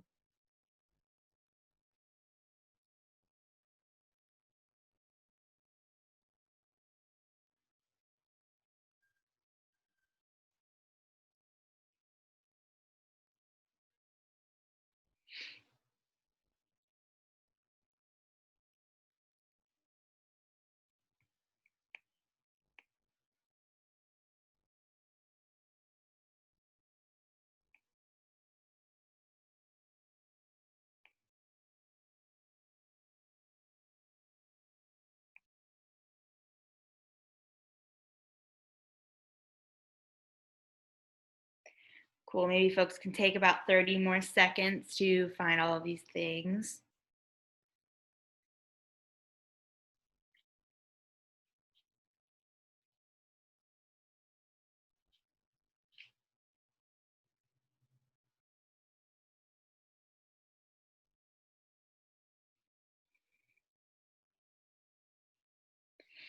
Again, you're gonna wanna get some sort of spray bottle, paper, scissors, tape, and a marker.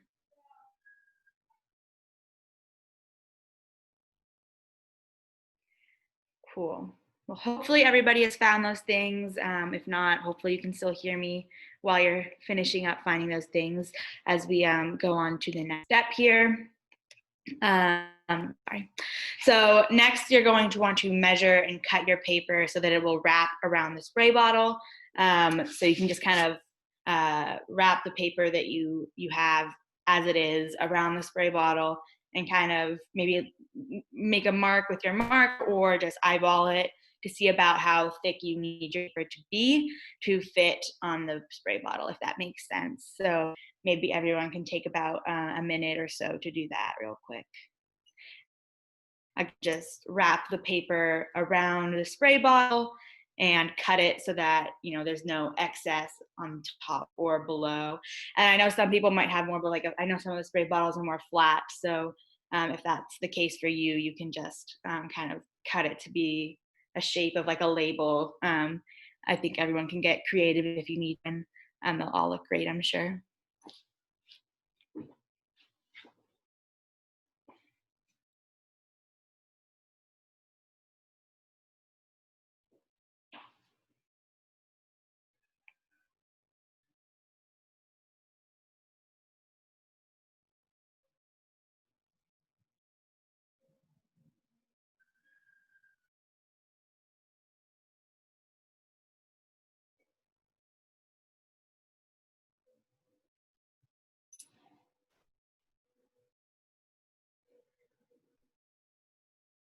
Cool, maybe we can take about 30 more seconds for people to finish up cutting their paper.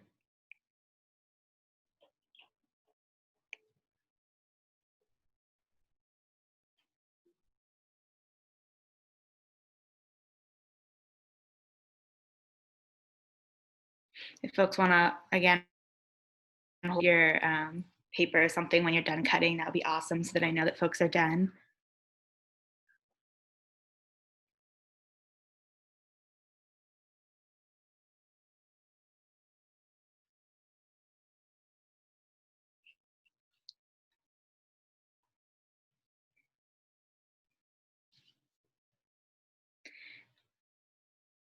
Cool, hopefully folks are done and just finishing up here and we can go next step, which is going to be pretty simple. You're just going to want to write shit on the paper and you're going to want to do it in a way that it will be fully visible from the front. So one mistake I made the first time I did this when I was practicing to see how it would work is I wrote shit like along the whole paper and then I was like, oh shoot, I can't read it when I'm holding it one way. So be sure, so I ended up writing it kind of diagonally so you could read the whole thing from the front, but obviously depending on your spray bottle, do it however makes sense for you. So maybe folks can take about 30 seconds to write shit on their spray bottle, or not on the spray bottle, but on the paper that will be going on the spray bottle.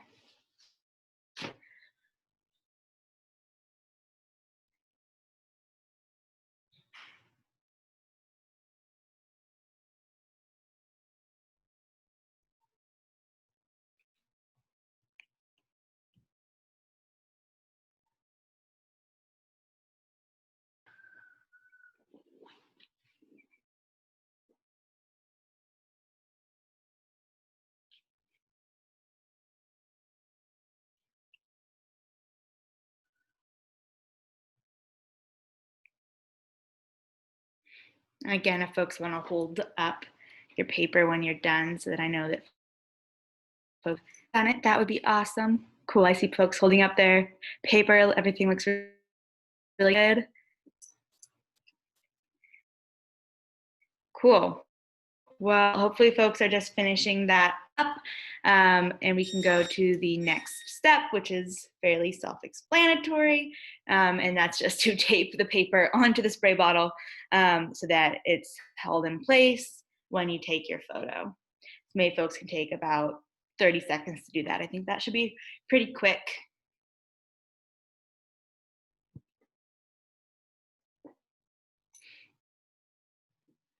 I see some people are ahead of the game and have already taped it on and have their words written and everything. So that's awesome.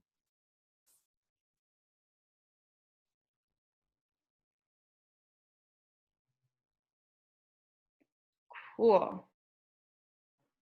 Well, everyone's done with their spray bottles or just finishing up, and we can get people started on the final step, which is to take a photo. So you can kind of take the photo so it looks like you're spraying yourself with the shit.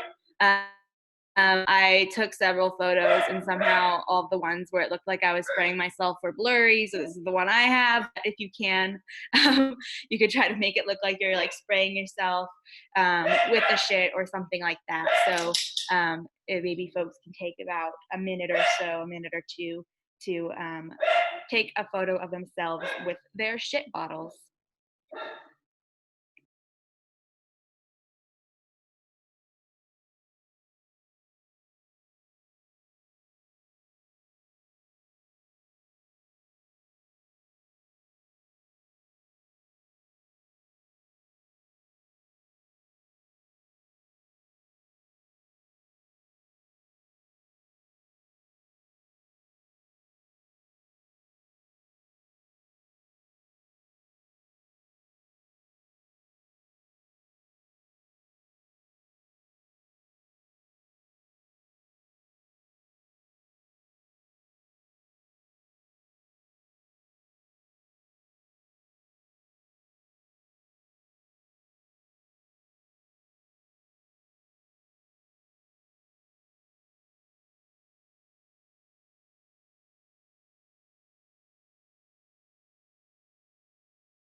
And maybe folks can do like a thumbs up sign if you have your camera on so that I know that folks have completed taking their photos.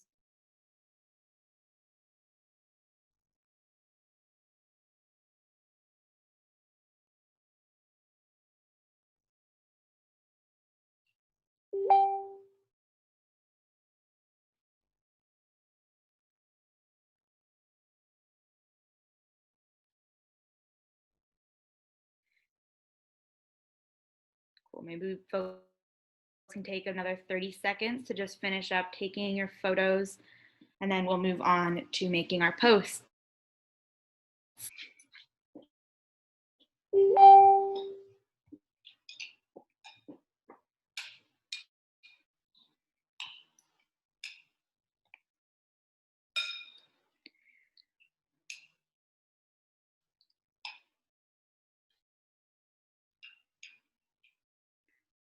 Cool. Well, hopefully everyone is done or finishing up the final step here. And we can move on to making our posts. And I want everyone to post on Facebook, Twitter, and Instagram, or any other social media platform that you may have. And I know that sometimes not everyone puts a huge emphasis on Twitter.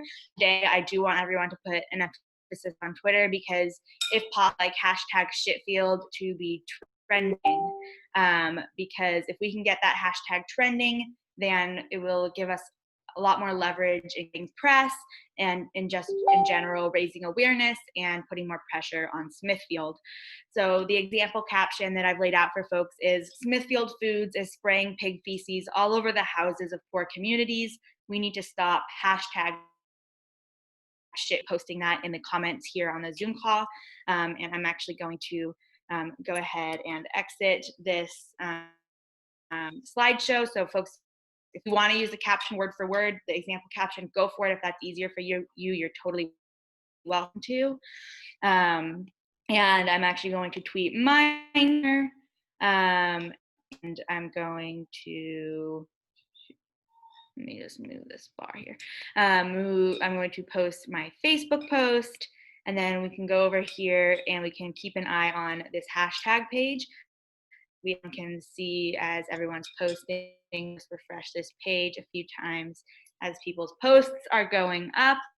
See all of our hashtag Shitfield posts getting put on Twitter, and we can all be spreading awareness together in the best way that we can right now, which is often over social media.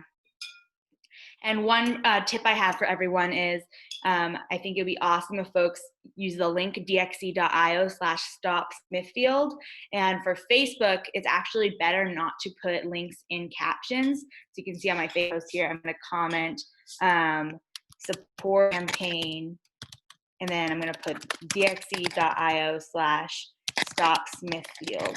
And that way it's in the comments, so Facebook won't penalize it. So the Facebook algorithm penalizes any posts that have links in the caption itself. If you comment the link in the comment section, it won't get penalized, but people will still see it. So that's my tip for the day for all of you.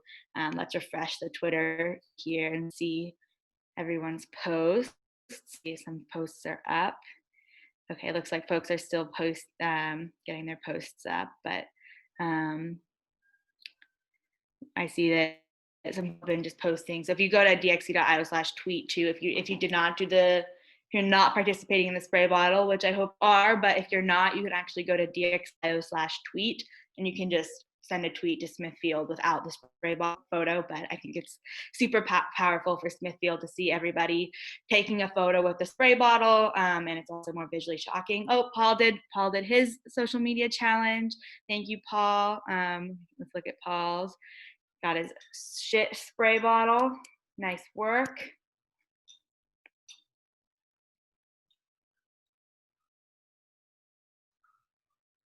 Let's see here. Rocky did his.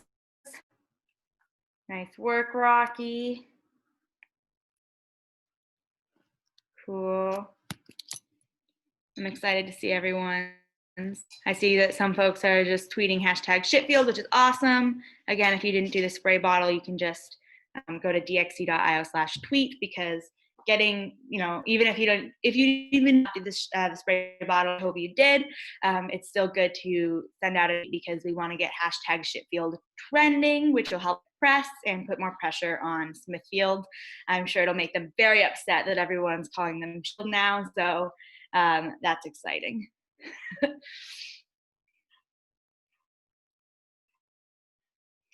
Cool, I see another one. Awesome.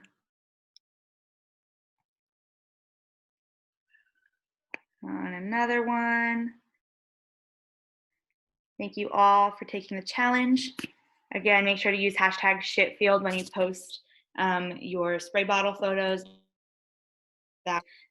We will have them all in one place here on Twitter, and also we can get this hashtag trending. And also, if you can tag Smithfield Foods, to be awesome. I don't think I said that very clearly at the beginning, so that's my bad. But yeah, folks can tag Smithfield. That one. Cool. Another one. This is great.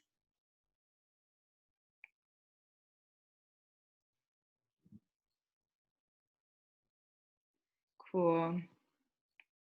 Maybe we can take about one more minute here and just watch everyone's posts coming in.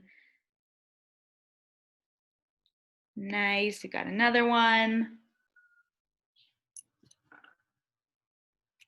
Cool. These are awesome. I think they're just coming in automatically, and I keep refreshing it.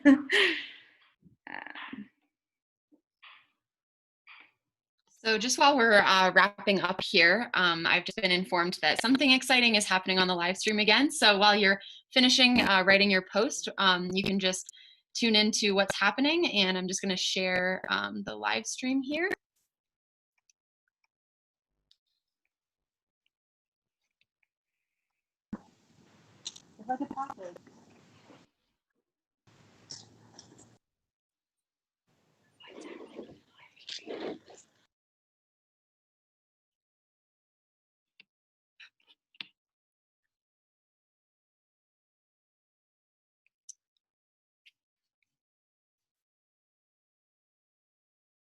So apparently the activists are now knocking on the CEO's door and dumping some of the manure that they've collected in front of his house.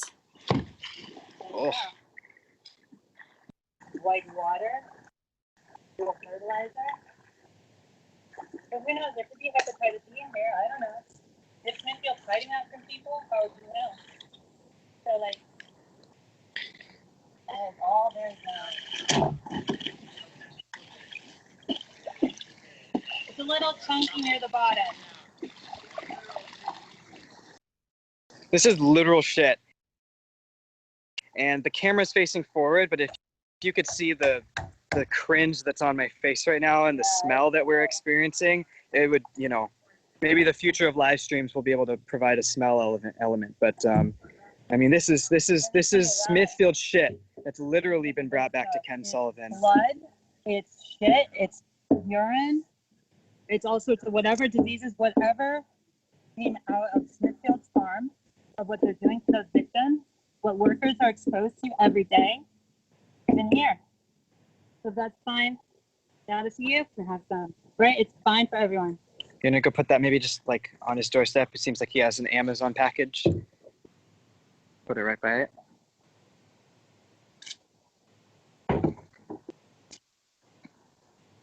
Maybe even like right up there. Or up to you. Yeah, people can feel better. Yeah. It's a package from Smithfield. It's a present from Smithfield to the CEO of Smithfield. Because this is what they're doing for our communities. If one of us is suffering, we're all suffering.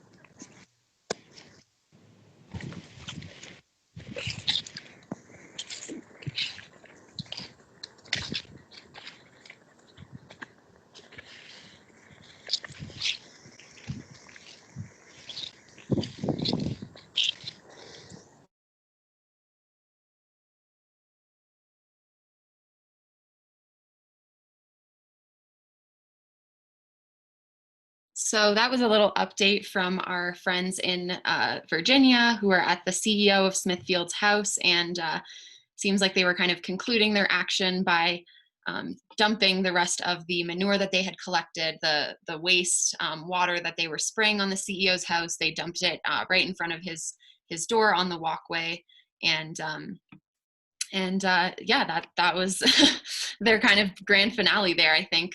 So it looks like the live stream is still ongoing. So you can continue to watch that when this call is over. And with that, you know, we've come to the end of this assembly today. And I just wanted to take a minute to thank all of you so much for being a part of it. I'll say I was a little nervous for this action just because, you know, it's pretty confrontational and kind of humorous, but also a little bit controversial maybe. And so I'm glad that it seems like people really understood the intent behind it and appreciated, and I appreciate what those activists are there doing as well. And so thank you to all of you for sharing the live stream. I think at one point we had about 13,000 people watching live, which is absolutely amazing. And thank you so much for doing the social media challenge and for just being here and being a part of this, this global community that we have. I did want to just pull up one more slide here.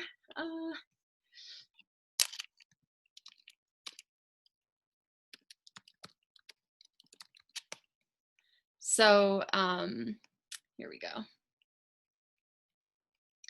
And just one final reminder, if you did want to take part in organizing the Shitfield actions on August 29th, or if you would like to join the DXE network, the link to organize an action is dxe.io/organize.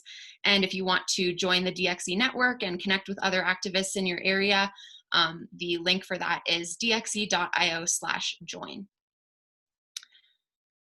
Okay, so here we go. Perfect.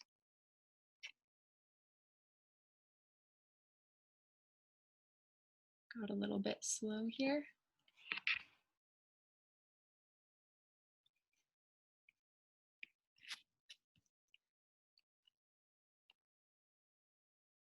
There we go.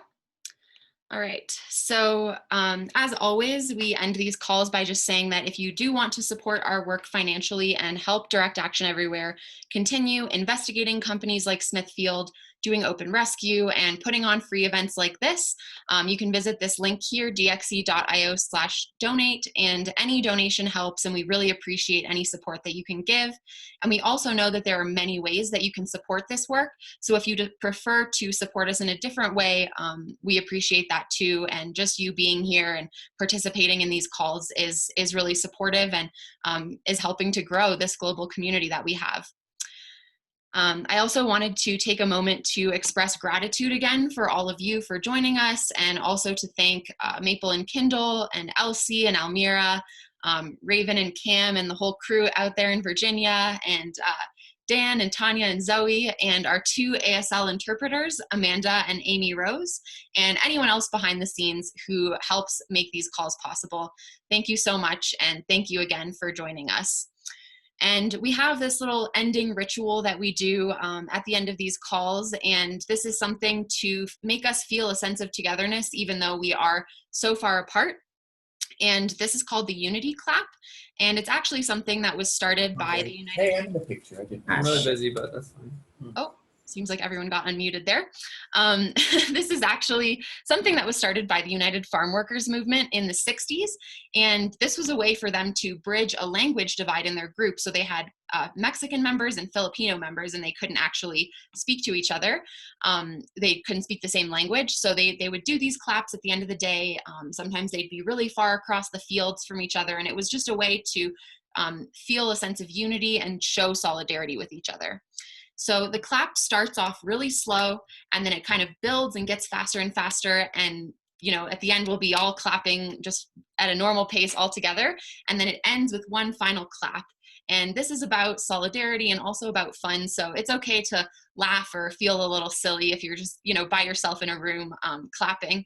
So we're gonna allow everyone to unmute themselves now, and that way you'll be able to hear the chaos of this final exercise, and also an invitation to use gallery view instead of speaker view. So at the top right corner of your Zoom window, you should be able to click on the little thing that has like tiles on it. It's gallery view, or if you're on your phone, you can just swipe to the next screen.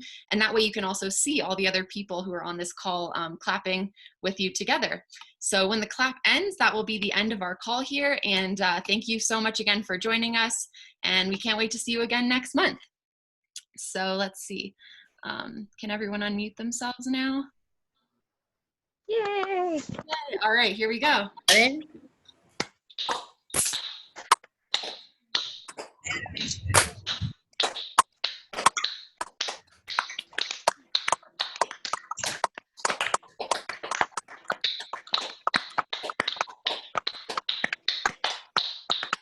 Exercise I can do.